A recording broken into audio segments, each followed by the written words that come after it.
ఇక అయితే మనకు ఇవాళ స్పెషల్ గెస్ట్ తర్వాత అంటే ఎమ్మెల్సీ అయిన తర్వాత ఆయన మొట్టమొదటిసారిగా క్యూన్స్కి వచ్చిండ్రు. బల్మూరి వెంకట్ గారు ఎమ్మెల్సీ బల్మూరి వెంకట్ గారు ఇప్పుడు మనకు మార్నింగ్ న్యూస్ కి గెస్ట్. మరికొద్ది క్షణాలలో తీన్మార్ మల్లన్న కూడా నుంచి జాయిన్ అవుతా ఉన్నారు. ఒక్కసారి బల్మూరి వెంకటన్నకి మళ్ళీ వేరే షెడ్యూల్ ఉంది కాబట్టి బల్మూరి వెంకటన్నను మాట్లాడి పంపించే ప్రయత్నం అయితే చేద్దాం. ఎట్లా ఉంది అన్న, before MLC after MLC Balmoori వెంకట్లో ఏమైనా చేంజెస్ వచ్చిందా? అంటే మాకు గెటప్ లో అయితే ఏం చేంజ్ కాలేదు. ఉన్న వాస్తవాల్లో సరే ఆ రోజు విద్యార్థి నాయకుడిని, ఇవాళ కూడా ఎన్ఎస్ఏ రాష్ట్ర అధ్యక్షునిగా ఉన్న విద్యార్థి నాయకుడిని. కాకపోతే ఆరేదంటే కేవలం సమస్యని లేవనెత్తుతుండే. ఈ రోజు లేవనెత్తిన ప్రతి సమస్యని ఏ రకంగా పరిష్కరించాలి? సరే అయిన 3 నెలల్లో ప్రతి సమస్య పరిష్కారం అయిపోయింది, ప్రతి సమస్యను మనం పరిష్కరించినామని చెప్పలేము, చేయలేము కూడా.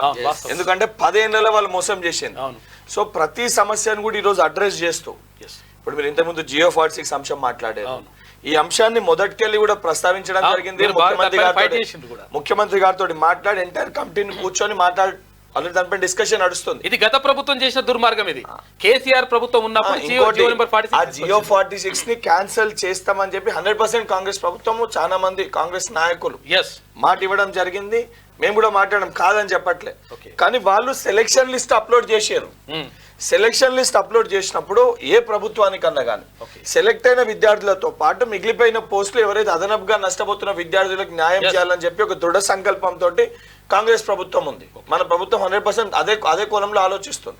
సో దాన్ని కూడా బేస్ చేసుకొని అది కోర్టులో పెండింగ్ ఉంది. సో దాన్ని బేస్ చేసుకొని 100% ఇది అయిపోగానే సరే నెక్స్ట్ జియో 46 ఉంటుందా అనేది ఆ కమిటీ నిర్ధారించి దాన్ని చేస్తారు.